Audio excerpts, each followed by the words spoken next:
ребята! Вы меня ждали? Сегодня я хочу прочитать замечательную сказку поучительную, сказку про жадность. Жил-был мальчик Саша Лужайкин. Саша был мальчишкой неплохим, но жадным. Он никогда не делился с друзьями вкусняшками, не давал играть своими игрушками. Вот еще придумали, угощать кого-то. Злился про себя Саша. И зачем это нужно? Угощают друг друга, улыбаются, при этом хохочут. Что за радость? Куда приятнее сам взял, сам съел. Себе же больше достанется. Ну вот, однажды случилось нечто невероятное. Мама и папа ушли на концерт, бабушка села в кресло и задремала. А вдруг в это время пошел сильный дождь.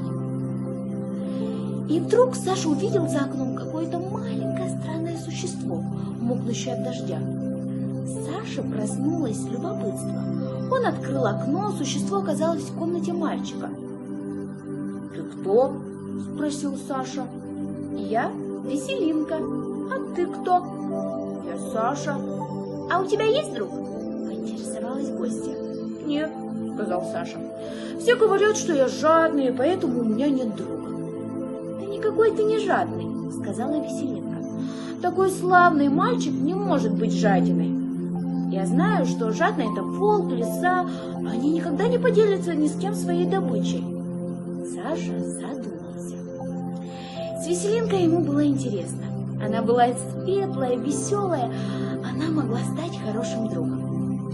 С вечера Саша положил в карман своих брюк горсть конфет. Он решил завтра угостить ребят. Не век же ему быть жадиной. Угощение было приятно с радостью. Дети поблагодарили Сашу, и только один мальчик, Дима Копейкин, спросил: «А что это с тобой сегодня случилось? Почему ты вдруг стал таким щедрым?» «Во-первых, у меня появился друг, а во-вторых, мне надоело быть жадным». Дима сказал: «Мы хотим познакомиться со своим новым другом». Вечером шумная компания оказалась в гостях у Саши. Веселинка всем понравилась, ведь у нее был добрый и веселый нрав.